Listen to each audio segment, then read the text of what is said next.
आप सभी देशवासियों को जय हिंद, नमस्कार। मैं नासिरदार सुरेंद्र सिंह, फर्स्ट महा रेजिमेंट इंडियन आर्मी। जैसा कि आप सभी जानते हैं, मैं देश के गद्दार अधिकारी से लगातार फाइट कर रहा हूं, जो बॉर्डर पर आतंकवादियों से सौदेबाजी करके रिश्वत लेके घुसपैठ करवाता है। और चोरी के तो उसके बखान करने की मुझे जरूरत है नहीं, बहुत बड़ा मानावत चोर है। लेकिन यहाँ पर मैं आपको ये जानकारी देना चाहता हूँ इस वीडियो में कि मैंने इस गद्दार और चोर अधिकारी के लिए क्या क्या शिकायतें आर्मी हेडक्वार्टर में सेना अध्यक्ष और डिफेंस मिनिस्टर के पास की, और उन्होंने किस प्रकार, यानी कि मैं सीधा कह रहा हूँ, सेना अध्यक्ष ने किस प्रकार इस गद्दार अधिकारी को बचाया और किसके निर्देश पे बचाया, ये अभी इन्वेस्टिगेशन का विषय है। क्योंकि मैंने हजारों कंप्लेंट्स की हैं और बहुत ही गंभीर बात है कि बॉर्डर पर तैनात सैनिकों को, 20 सैनिकों को ड्यूटी से हटाकर मिलिटेंटों से सौदाबाजी करके उनके एजेंट से, पाकिस्तान साइड के एजेंट से मिलकर घुसपैठ करवाई, और उसी घुसपैठ का नतीजा उड़ी हमला हुआ था, जिसमें 16-17 जवान हमारे मारे गए थे। और पुलवामा और ये सब कुछ इसी प्रकार की गद्दारी का नतीजा है। अभी इन चीज़ों के डिटेल में जाने के बजाय मैं यहाँ पर आपको ये बताना चाहता हूँ कि आर्मी हेडक्वार्टर में सेना अध्यक्ष, जिसका सेना का अध्यक्ष जो सब कुछ मैनेज करता आर्मी हेडक्वार्टर के अंदर, कैसे बचाया। आर्मी हेडक्वार्टर से मेरे पास 4 कॉल आए, आर्मी हेडक्वार्टर से 4 कॉल सेना अध्यक्ष के ऑफिस से, और इन चारों कॉल को सुन के मेरे देश का हर देशवासी मेरी इन बातों की सत्यता और ठोसपन का अंदाजा लगा लेंगे। मुझे ज्यादा अपने बारे में सफाई देने की जरूरत नहीं है कि मैं सच बोल रहा हूँ, मैं गीता पर हाथ उठा के या भगवान को साक्षी मान के मैं सच बोल रहा हूँ, मैं झूठ नहीं बोल रहा हूँ। अगर मैं कुछ गलत बोल रहा हूँ तो मुझे हार से हार सजा मिले, वो भी मत आप माने। आप ये रिकॉर्डिंग सुन के मेरे देश का हर नागरिक जो अपने देश की सुरक्षा के लिए, सच्चाई के लिए कुछ सोचना चाहता है, समझना चाहता है, सपोर्ट करना चाहता है, तो ये चारों रिकॉर्डिंग आपको सुननी पड़ेंगी। और अगर आपके पास सुनने का समय नहीं है तो आप जा सकते हैं, क्योंकि इनमें टाइम लगेगा लगभग 20 मिनट। 4 रिकॉर्डिंग आपको सुनाऊंगा और आप ये सुने। मेरे पास ये आर्मी हेडक्वार्टर के एक जो सेना अध्यक्ष के ऑफिस से सेना अध्यक्ष पे भेजी गई मेल आईडी पर जो उन्हें कंप्लेंट भेजी थी, उसके संदर्भ में सेना अध्यक्ष के ऑफिस से मेरे पास एक सीनियर अधिकारी कॉल कर रहा है। यह कर्नल, सीनियर कर्नल या ब्रिगेडियर रैंक का अधिकारी होगा, क्योंकि सेना अध्यक्ष के स्टाफ अफसर एक सीनियर अधिकारी होता है। तो सर, आपके पास आप कहाँ से बात कर रहे हैं सर, प्लीज बताएंगे आप? मैं आर्मी हेडक्वार्टर से बोल रहा हूँ। हाँ सर, कौन से ऑफिस से सर? हाँ, आप कहाँ से बोल रहे हैं? हाँ जी, आप कहाँ से बोल रहे हैं, किससे बात करनी है? ये नंबर मेरे को मिला है, आपकी कंप्लेंट आई है हमारे पास में। हाँ सर। तो क्या आपका हाँ। आप सर्विंग जेसीओ है या? सर, आपके पास आप कहाँ से बात कर रहे हैं सर, प्लीज बताएंगे आप? मैं आर्मी हेडक्वार्टर से बोल रहा हूँ दोस्त। हाँ सर, कौन से ऑफिस से सर, कौन से ब्रांच से? आप कहाँ हो यार, ये पहले तो ये बताओ आप, बिकॉज आप मेरा सारा डिटेल पूछ रहे हो।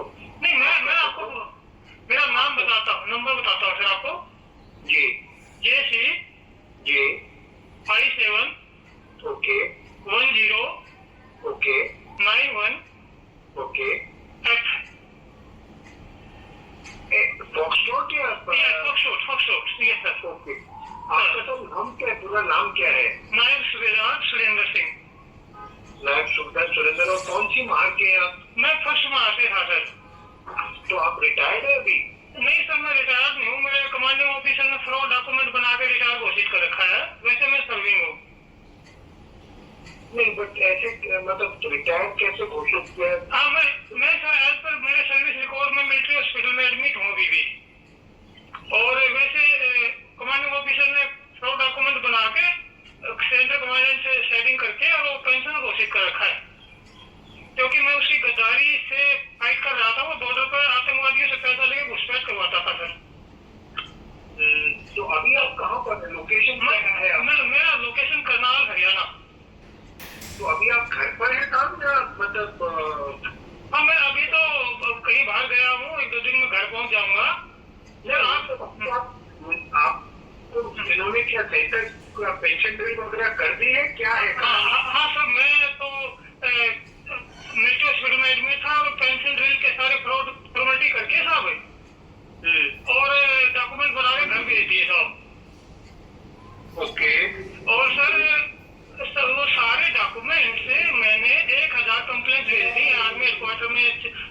के पास डिफेंस सेक्रेटरी, डिफेंस मिनिस्टर के ऑफिशियल मेल आईडी पर।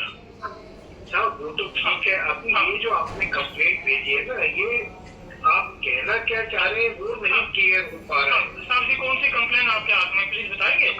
अब ये आपने आर्मी चीफ को 16 जनवरी को लिखी है। 16 जनवरी को? Yes sir. हाँ 9:30 बजे मेल किया है आपने। लास्ट मेल है सर मेरा ये। हाँ सर। हाँ जी हाँ तो उसमें आपने सब बात लिखी है, जो मुद्दे की बातें है ना वो नहीं लिखी है, ताकि हम उस पर कार्रवाई कर पाते। साहब जी आप बताएंगे इसमें मैंने क्या लिखा हुआ आपकी तरफ से, आप क्या समझ पा रहे हैं? नहीं साहब, आपने मतलब मैं बताता हूँ, आपने लिखा है how can soldier protect nation when very soldier service, but आप स्पेसिफाई नहीं कर। साहब मैं आपको बताता हूँ साहब, मैं फर्स्ट महार का घातक जैश होता साहब, और साहब मैं अपनी पलटन में तैनात था। मेरा कमांडिंग ऑफिसर जवानों का शोषण करता था, वो उनके अलाउंसेस तक नहीं डिस्ट्रीब्यूट करता था, लाइक कंडीमेंट अलाउंस, एक रम एंड सिगरेट अलाउंस होता था सर, ये सब कुछ तो वो बांटता ही था, सब पॉकेट में डालता था। मैं उसका विरोध कर रहा था। उसके बाद साहब जी उसने क्या किया, वो 20 सैनिक मेरी यूनिट के वहाँ बॉर्डर ड्यूटी से हटा दिया, और वो रिपोर्ट में वही दिखा दिया कि वो यहीं पे है, और वो थे नहीं। मैंने रिपोर्ट किया कि मैं ब्रिगेड कमांडर से मिलना है, 10 ब्रिगेड कमांडर से, प्लीज आप मेरे को इंटरव्यू करवा दे। उसने सर अगले ही उस दिन तो बोला कि मैं आपको करवाता हूँ साहब, रुक जाइए। अगले ही दिन सर बाई फोर्स एक गाड़ी में डाला, जम्मू में स्पेशल छुड़वा के बोला सोलापुर एनसीसी चले जाइए। साहब जी एनसीसी चला गया, बाई ऑर्डर जाना पड़ा। वहाँ के कमांडिंग ऑफिसर को बताया एनसीसी के सोलापुर कि सर ऐसे ऐसे कमांडिंग ऑफिसर का मैं विरोध कर रहा था, वो वहाँ गद्दारी कर रहा है, चोरी कर रहा है, और मेरे को वापस कर दीजिए। 5-6 दिन मेरे को वहाँ रुकवा लिया, फिर मैं वापस आ जाता हूँ साहब। फिर मैं जम्मू पहुंचता हूँ साहब, तो जम्मू में साहब 3-4 वो वहाँ से फोन किया इसने कि आप महारेजिमेंट सेंटर जाओ एनसीसी सोलापुर से। मैं क्यों जाऊंगा, मैं 10 ब्रिगेड कमांडर से मिलूंगा, आपकी मैंने रिपोर्ट करना है जो आप यूनिट में जो सेना के साथ धोखाधड़ी कर रहे हो। तो साहब उसने पता चल गया कि मैं जीत बैठ गया कि मैं 10 ब्रिगेड कमांडर के पास जाऊंगा सीधा। उसने सर 2-3 जवान भेजे जम्मू में कि जैसे 213 ट्रांजिट कैंप में रिपोर्ट करे, इसको वहीं से आउट करो फोर्सफुली, और मूवमेंट आर्डर इशू कर दिया सब महारेजिमेंट का। फिर सर मैंने जाना पड़ा, क्योंकि मैं कानून के अंदर बंधा हुआ था, मैं कानून तोड़ना नहीं चाहता था। मैं महारेजिमेंट सेंटर गया सर। महारेजिमेंट सेंटर में सर क्योंकि महार के अधिकारी थे, तो उसने सेटिंग कर लिया कि ये जेसी मेरे को परेशान कर रहा है, तो वहाँ पर मेरे को बड़ा कई महीने टारगेट किया गया सर अधिकारियों द्वारा। सर कौन थे सब? ये Mahar regiment centre commander brigadier E V Reddy. नहीं हाँ फर्स्ट वो कौन थे आपके? Commanding officer colonel Amit Bisht. I number बताऊं साहब आपको?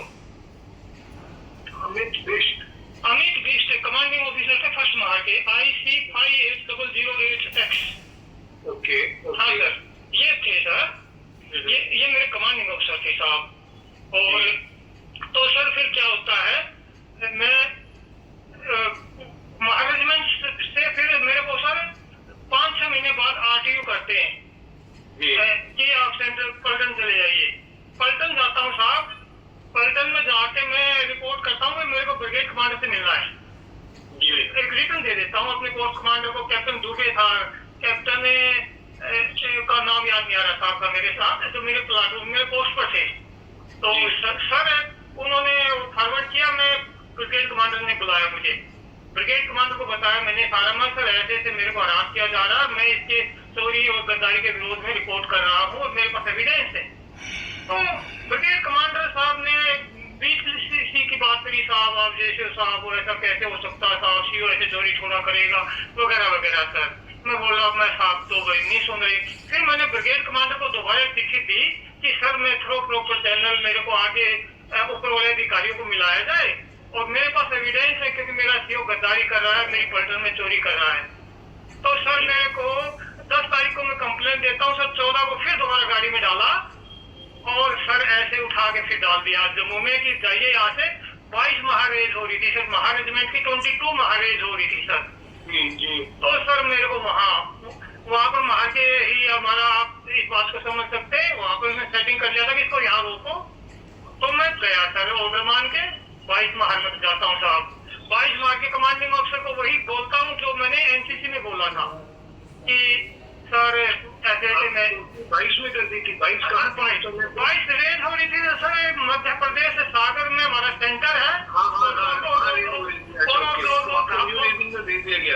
नहीं, घाना वहां से 20 किलोमीटर दूर, वहां पर थी मेरी 12 महार, और 12 महार के लोकेशन में 22 महार रेज हो रही थी श्रीमान।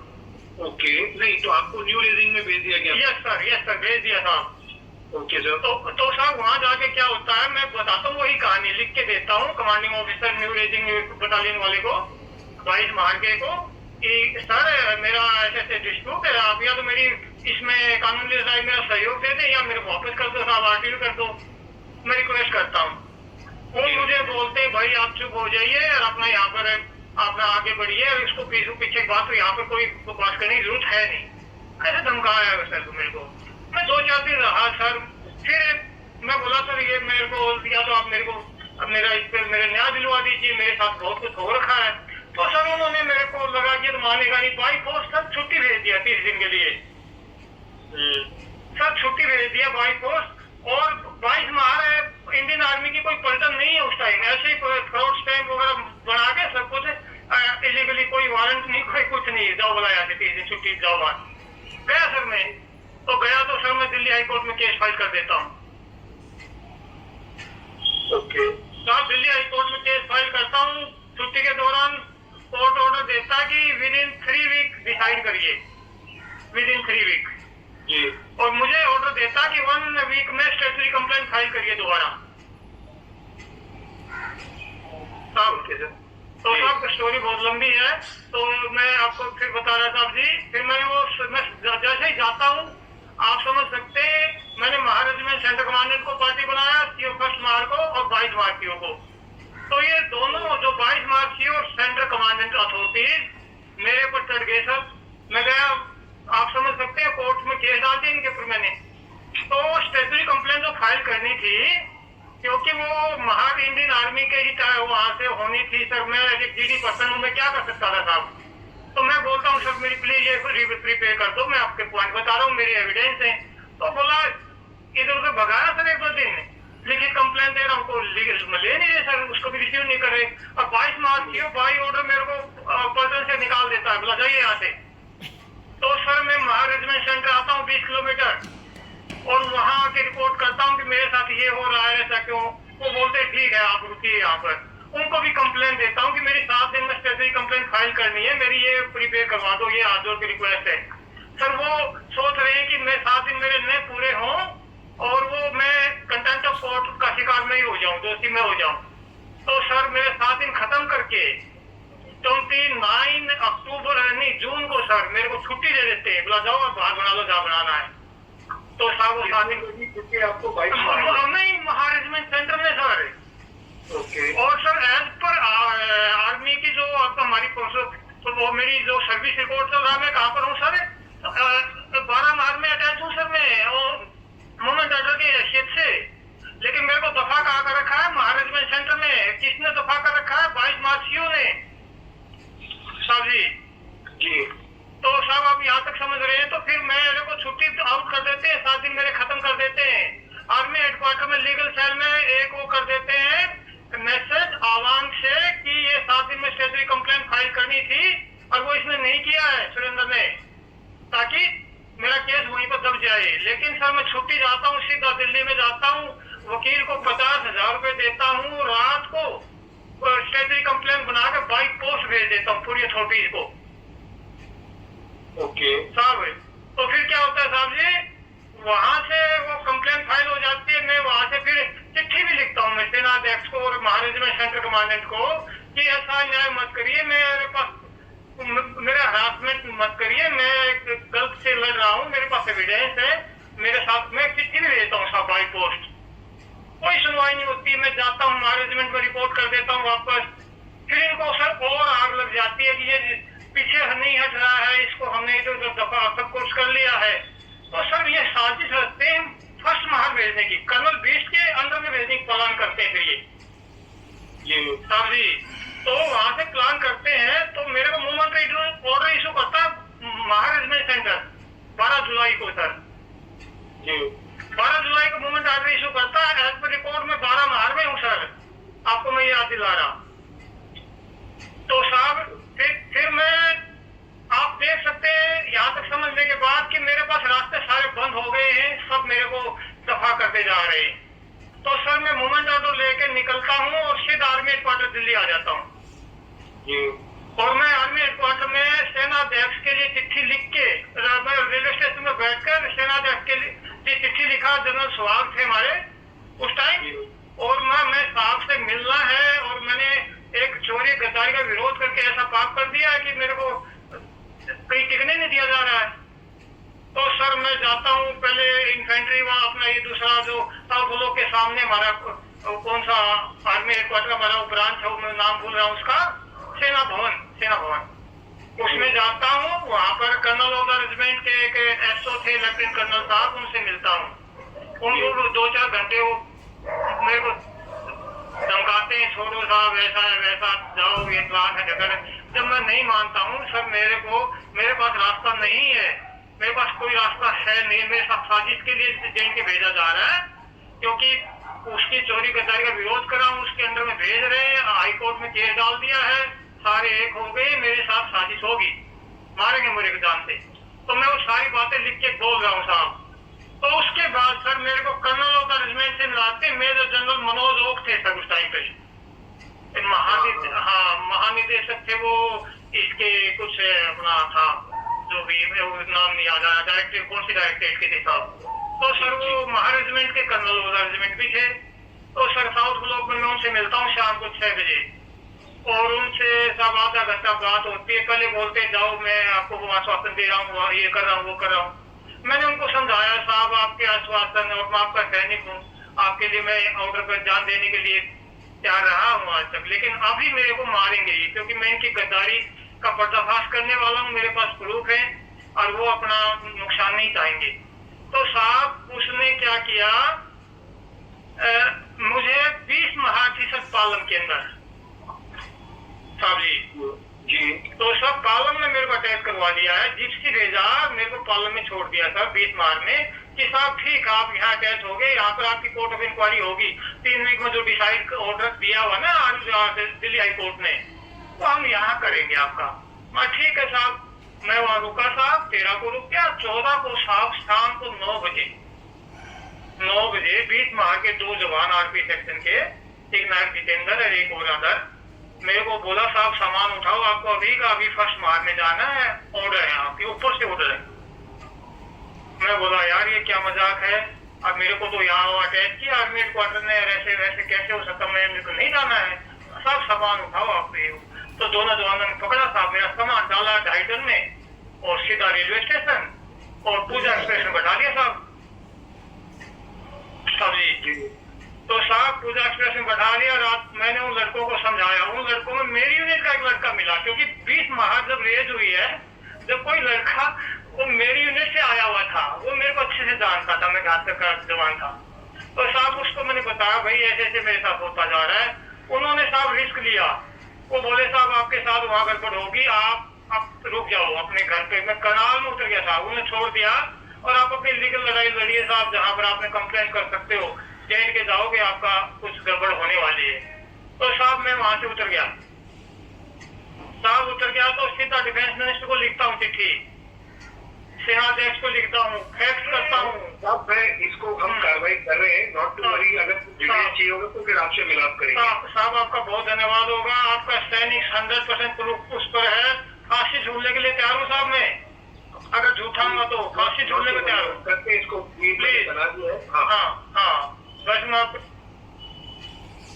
साथियों रिकॉर्डिंग सुनी आपने, ये पहली रिकॉर्डिंग है। ये रिकॉर्डिंग, ये कॉल आया था मेरे पास सेनाध्यक्ष ऑफिस से, और ये कॉल भी क्यों आया, क्योंकि मैंने इनके ऊपर दिल्ली हाई कोर्ट में दोबारा अभी केस फाइल कर दिया है, और दिल्ली हाई कोर्ट से इनके पास नोटिस गया, और ये मुझे अभी थोड़ा सा नॉर्मलाइज करने के लिए फोन करे, गुमराह करने के लिए फोन करे, कि ताकि मैं थोड़ा अभी दिल्ली हाई कोर्ट में अपनी बात को ठीक से ज्यादा न रखूं, क्योंकि हम कार्रवाई कर रहे हैं। और इतना अनजान बन रहा है कि वो आपने जो एप्लीकेशन लिखी है उसमें क्या लिखा है हमें पता नहीं है। वो मैंने साइड में आपको लगा दिया, आप उसको पढ़ लेना। मैंने उसमें यही लिखा था कि सेना में भर्ती होते समय सैनिकों को जो शपथ दिलाते हो भारत माता की रक्षा के लिए, अपनी जान की बाजी लगाने के लिए, सच्चाई के लिए, देश की रक्षा के लिए, अगर वो शपथ दिलाते हो तो उसको पूरा क्यों नहीं करने दे रही। मैं गद्दार को लगातार विरोध कर रहा हूं, उसकी सारी प्रूफ दे रहा हूं, और आप उसको बचाए बैठे हो कि शपथ बंद करो। ये लिखा मैंने डिटेल में, वो एप्लीकेशन लगा के आप पढ़ लेना। साथियों, फिर ये कॉल आ जाता है, इसके बाद फिर इसने नाम मुझे बताया नहीं, मुझे कंफ्यूजन हुआ कि वो हेरा फेरी है इसमें, जबकि मैंने अपनी सारी बात रिस्पेक्टफुली इसको बता दी सारी। तो फिर मैं इनको कॉल करता हूं, फिर ये बोलता है कि अभी अगला आप रिकॉर्डिंग सुनिए। ये बोलता है, आप वो रिकॉर्डिंग में ही आपको पता चल जाएगा। हेलो हेलो, जय साहब, मैं सीधा सुरेंद्र सिंह बात कर रहा हूँ साहब जी। साहब जी, मैं पूछ रहा था, आपका कॉल आया था 8 तारीख को कि आप मेरे मामले में कार्रवाई कर रहे हैं कुछ, उसकी जानकारी चाह रहा था साहब। क्या कुछ आप जानकारी नहीं दे पाएंगे? आप चिंता न करें, केस चल रहा है, आपको रिंग करने की जरूरत नहीं है, आपको पता चल जाएगा, ऑफिशियली मालूम पड़ जाएगा। साहब जी, साहब कितने दिन में इंतजार करूँ साहब? वो करेक्ट टाइम लगेगा साहब। हाँ, तो ऑब्वियसली यहाँ से जाता है, कमांड में जाएगा, फिर वहाँ से रिकॉर्ड से और एमआरसी से और आपकी एंगेजमेंट से पूछा जाएगा। साहब जी, तो वो ऑफिशियली मिल जाएगा? हाँ हाँ हाँ, ठीक है। तो साथियों, ये दूसरी बात हुई। इसमें मैंने इनका नाम नहीं पूछा, इन्होंने बोल दिया कि हाँ कार्रवाई होगी, कमांड हेडक्वार्टर जाएगा, फिर कोर में जाएगा, फिर ड्यू में जाएगा, फिर महार रेजिमेंट सेंटर में जाएगा। फिर मैं डर गया कि महार रेजिमेंट सेंटर कार्रवाई करने वाला है क्या? वो तो गद्दार की टीम में शामिल है गैंग। महार रेजिमेंट सेंटर ने तो, जब गद्दार कर्नल अमित बिष्ट ने मुझे मिलिट्री हॉस्पिटल में बंद करवा दिया था, जब मैं उसकी गद्दारी का विरोध कर रहा था, तो महार रेजिमेंट सेंटर में मैं मिलिट्री हॉस्पिटल में हूँ और मेरे पेंशन के डॉक्यूमेंट बना दिए थे। और आज तक वो केस को दबाने में महार रेजिमेंट सेंटर का centre commandant brigadier Indradeep Singh Bhalla तो अभी है, वो अभी वो दबा रहा है, उससे पहले वालों ने दबाया।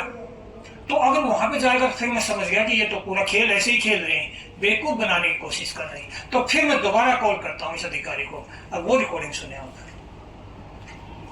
आपका नाम क्या? आपने मुझे आश्वासन दिया था ना साहब। जय हिंद साहब। हाँ जय साहब, मैं आपसे पूछ रहा था, आपका नाम क्या? आपने मुझे आश्वासन दिया था ना कार्रवाई करेंगे कर्नल अमित बिष्ट पर। आपका नाम आपको नहीं बता सकते, आपको बुलावा मारना, आप दोबारा फोन भी मत करना, ठीक है? सर, फोन तो नहीं करूंगा, आप थोड़ा बता देते, आपने आश्वासन दिया था ना। मैं आश्वासन कुछ नहीं होता है, आश्वासन कोर्ट को गए हुए, कोर्ट आपको आश्वासन देते हैं, हमको आश्वासन देने वाले नहीं, आपने दिया था ना आश्वासन, आप सेनाध्यक्ष को नहीं आश्वासन दिया था कि आपसे आश्वासन किया कि आपकी बात सुनी है पूरी, वो आश्वासन होता है, इसके अलावा कुछ नहीं होता। तो आप अपना नाम बता दें, आप नाम नहीं बता रहे। नाम आपने नंबर लिया, नाम आपने कोई ढूंढ के दिया होगा ना, तो नाम मैंने नहीं, आपने तो नंबर लिया मेरा, मैंने नहीं, आपने कॉल किया था मुझे। ठीक है, आप नाम बता दीजिए, आप गद्दार को बचाने की कोशिश ही कर रहे हैं। आप अपना नाम बताने में भी आपको आ रही है, तो आपकी मंशा क्लियर हो रही है इसमें। ओके, आपको तो आप बता दीजिए, आप अपना नाम बता। साथियों, देख रहे हालत, सेना अध्यक्ष के स्टाफ ऑफिसर ब्रिगेडियर रैंक का होगा, कैसे भाग रहा है, कितना बुज़दिलों वाला हरकत कर रहा है, नाम नहीं बता रहा है। सेना का प्रोसीजर है, पहले अगले का नाम पूछिए, आप कौन, कहाँ से बात कर रहे हो, और फिर अपना इंट्रोडक्शन दीजिए और उसके बाद मैटर पर बात कर लीजिए। और ये सेना अध्यक्ष के ऑफिस में आप सभी समझ रहे हैं जो समझना चाहिए, इसलिए आप